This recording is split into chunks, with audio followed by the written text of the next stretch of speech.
What's going on, everybody? Trevor here. Welcome back to another video, and I help people return to wholeness. That's what I do. That's what I'm passionate about. That's what the map to life is. I've discovered that balance is always found in the middle of duality, and that's actually specifically what we're going to be talking about in today's video when it comes to the heart chakra, chakra 4. And before I get into it, I've been working on lighting. So you can tell I've got a different angle going on here. I got the window in front of me. I like the natural light. So let me know if that looks better than the other videos. So I'm working on my lighting. In today's video, we're talking about the heart chakra. So if you haven't, again, this is part of the chakra series. So I've already done 4 videos. This is our 5th video. And so if you haven't watched those videos, make sure you go back and watch them, because they're kind of are in order. So if you're just watching this video, it's good if you need to heal your heart chakra, but everything is connected and they all go together. And so it'll help you understand all of the chakras and how they work together, because we want that energy flowing through all of us, and each chakra can cause a blockage. So make sure you go watch those videos, but just a quick recap: the root chakra, that's the first chakra, deals with survival and is blocked by fear. Just a basic understanding of that one. And then second chakra is our sacral chakra. That deals with pleasure and desire and is blocked by guilt.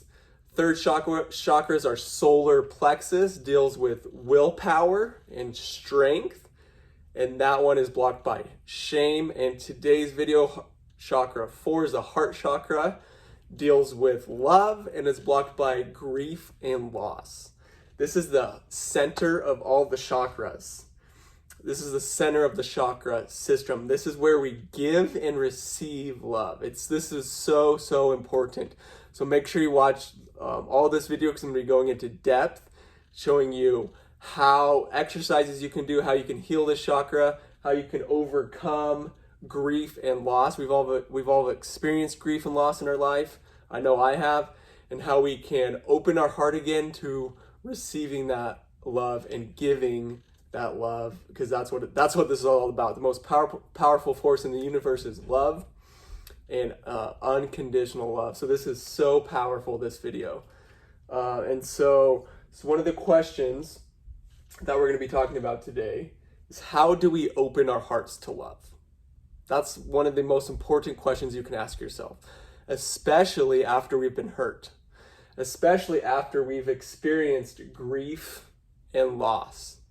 For me, I experienced a lot of grief and a lot of loss in my life. After my wife and I got married, we were told not to get married because I chose to finally stand up for myself. I chose to marry the woman I love. We experienced a lot of loss. We lost our community. So everyone that I thought was going to be there for me was all of a sudden gone. Friends, family, mentors, church. First year of our marriage was just me and my wife. We lost everyone. No one was there for us. The people I thought that were going to be there for us my whole life, right? So I experienced a lot of loss. So that is a blockage in my heart. So in order for me to experience love again, in order for you to experience love again, to open our hearts again to love, we have to let the pain flow. That's how you heal this heart chakra. That's how we open our hearts to love, is we let the pain flow. It's so important to feel the pain. We live in a society where it's not okay to feel. And I've talked about that in the previous videos. We experience shame and guilt. We're told not to feel certain ways. We're shamed when we feel a certain way. We're told not to feel that. Boys are told not to cry. And so in order to open our hearts again, we must let the pain flow. Whatever that looks like, crying, let it all out. It's okay. I'm giving you permission. If you need permission, I'm giving you the permission to feel. It's okay to cry. It doesn't matter who you are, how old you are, where you live, whatever your situation is, it's okay to cry. Because suppressing and repressing the emotions does not, we have to let it out. When we suppress the emotions, we hold that inside our body. That creates a block. we are not able to give and receive love. Because what happens is after we get hurt, the heart wants to protect us. And so we're not going to open ourselves up to love again after we've already been hurt. So it's important to feel the pain, let it flow, let it out, feel it, cry, sob, however long you need to, and feel it. Really, you got to bring it to the surface. Most people are afraid to look within and feel the pain. We got to bring that pain to the surface so we can let it out, let it flow, and then we are able, our heart is open again, and now we are able to receive love once more, and now we are able to give love again, unconditional love. And that's what this is all about. And one of the basic needs of all human beings, every single person on this earth, you watching this video, is the desire to receive love. That's one of the basic human needs of every human being, is the desire to receive love and acceptance. That's our basic need. And it's so important, and especially like a lot of times when we don't receive the love we need, we create stories that we're not worthy of receiving love. When we didn't receive love, then we perform, and then we think we have to, and then we go into adulthood in life thinking we have to do all these things in order to receive love. And so to open the heart is to treat others as well as things, to treat everything around us with honor and respect, and to refrain from causing harm, from causing unnecessary harm to everything around us. So for me, when I had my spiritual awakening, that was at the same time that I became a vegan, because I realized that I discovered that God, the divine nature, lives within me. He lives within you. That divine nature, God, the presence of God, is within everything. That nature resides within all of life. It resides within you. It resides within me. And then when we have that spiritual awakening, when I had that spiritual awakening, that was the time, at the same time I went vegan. I stopped eating animal products because I realized by eating animal products was causing unnecessary harm to my body. Was not good for my body. It was not making me feel good. I feel better without it. Because it was causing unnecessary harm to my body. It was causing unnecessary harm to the environment. I had an awakening that animal agriculture is the number one, the worst thing for the environment is animal agriculture, killing and eating animals. Unnecessary harm to the environment where the presence of God is within all of life. And then obviously the animals, right? That's 70 billion animals are killed every single year for us to eat. Obviously that's unnecessary harm. So that's why I decided to stop eating animals, because it's causing unnecessary harm to our environment, to our bodies, and to the animals. And when we realize the divine is within everything within us, we treat everything with honor and respect. And I've realized that most people that have that similar awakening, spiritual awakening, also eat plant-based, because they realize the same thing. And that's what I wanted to share about veganism and love and God. And that was my story.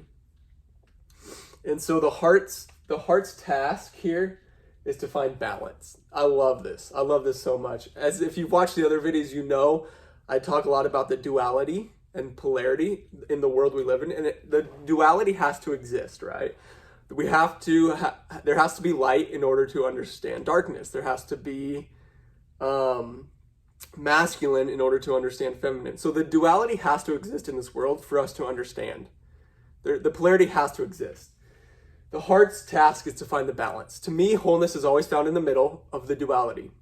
Wholeness is always found in the middle. Balance is always found in the middle of the pendulum. The pendulum swinging from one side to the other, one extreme to the other, the balance is found in the middle. And so the heart's task is to find that balance. That's what the map to life is finding that balance in all aspects. Mind and body. Mind and body, balance is found in the middle. Self, other, you listening to this video, balance is found in the middle. Our light and our darkness, balance is found in the middle. They both exist within all of us. Masculine, feminine, inner and outer, balance is found in the middle.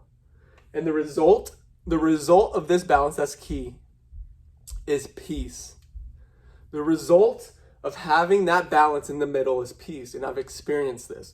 Regardless of our circumstances, we can experience peace and joy and love. Love, joy, and peace are the highest vibrations on this earth.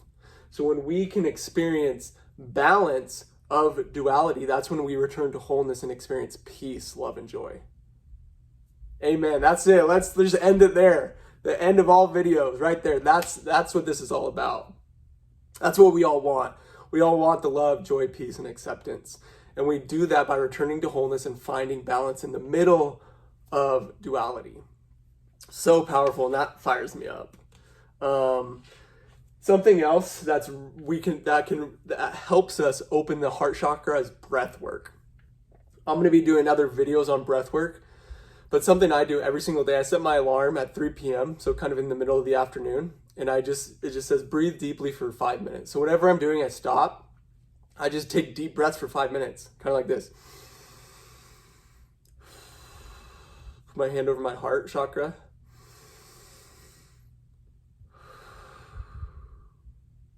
And if we're too busy to stop and breathe for a couple minutes, we're too busy. This is so important. Breath, the element of the heart chakra is air. So breathing in life into our bodies. I find myself, when I'm not conscious and I'm on autopilot, I find myself holding my breath, very, very shallow breathing. So that's why I remind myself every day to stop and take deep breaths. And when I meditate in the mornings as well, I become aware of my breath. And it's a powerful way to cleanse the body, right? You're taking deep breaths in and you're exhaling all that CO2, all the waste that needs to get out of your body. So it cleanses the body, it purifies the mind. That's why I do it in the afternoon. Instead of taking like another cup of coffee, what you could do, I stopped drinking coffee, but what you could do in the afternoons, stop and it purifies the mind. Giving that air in and getting the excess out. It dissolves the blocks from the heart chakra as well. That's why breathwork is so, so important. And I'll be doing more videos on breathwork.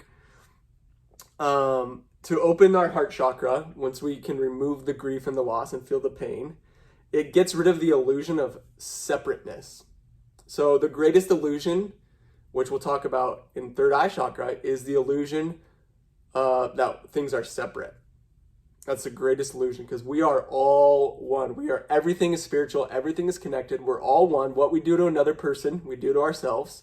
As within, so without. Our external reality is a reflection of what's going on inside. Everything is connected. And so this heart chakra dissolves that illusion, because when we can give and receive unconditional love, we realize that we are not separate, regardless of skin color, culture, religion, age, beliefs. Regardless of all those things, we can give and receive unconditional love, and that removes the block and the illusion that things are separate. What I do to you, I do to myself. Everything is connected. Everything is spiritual. And when we do that, we open ourselves up to loving more deeply and to falling in love with life itself, right? When we can not just receive love, but also give love in return, unconditionally.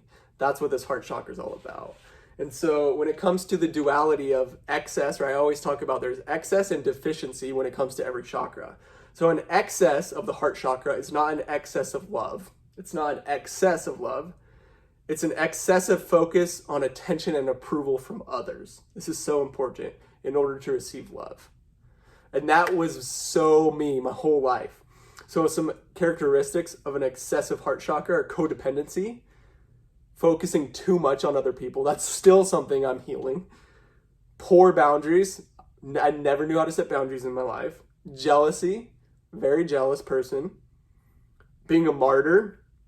Grew up a Christian, thought I had to sacrifice for everyone else. And being a pleaser. All those things were 100% me. Those are things I'm still healing and working on. I was way, way excessive on my heart chakra. I was not balanced. And so those are things I've had to heal and work on. I've had to learn how to set boundaries.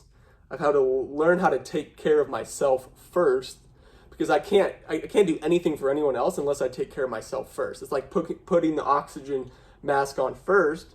Now I can take care of other people. Loving your neighbor as you love yourself first. When we take care of ourselves, then we are in a better position to give from a place of fullness and wholeness in the middle, right? And overcoming being a martyr, sacrificing yourself for others people's needs, focusing too much on others, codependency. That's something I've really healed, especially in my marriage, realizing, setting aside time for me, focusing on what I want in love and desire, still giving love, but focusing, not focusing too much on others. Some deficient characteristics, withdrawn, antisocial, lonely, fear of intimacy, a lack of empathy for other people, so it's the opposite there.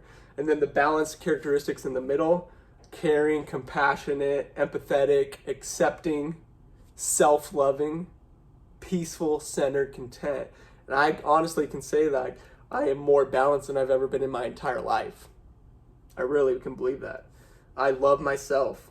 I really do. Who I am, my true authentic self. I'm at peace regardless of my circumstance. I'm centered and grounded and content. I'm blissfully dissatisfied. I'm grateful for what I have, but I also have goals. And so the identity, okay, I've talked about the identity of each chakra. The identity of the heart chakra is social identity. It's our persona. It's the personality we put on when we're around other people, when we're in the social world. And the persona develops throughout our childhood when we learn behaviors that bring approval and which bring a rejection. So when we're being raised, our personality develops on which behaviors bring acceptance and which behavior brings rejection. Because our basic human need is to receive love and acceptance, right? We want to be loved, and so we develop our personality in ways that we think will win that love. That's so powerful. If we can be aware of that, what behaviors, what are we doing, what actions are we taking, even power. Power is, wanting power is really at its essence the need for love and acceptance. Because we did not receive that love and acceptance in childhood. And so beneath that persona lies our true authentic self. Underneath the mask that we put on, the personality we show to the world, underneath that is our true authentic highest self, which has virtues and faults. It has insecurities, has angers, fears, but it also contains our gifts.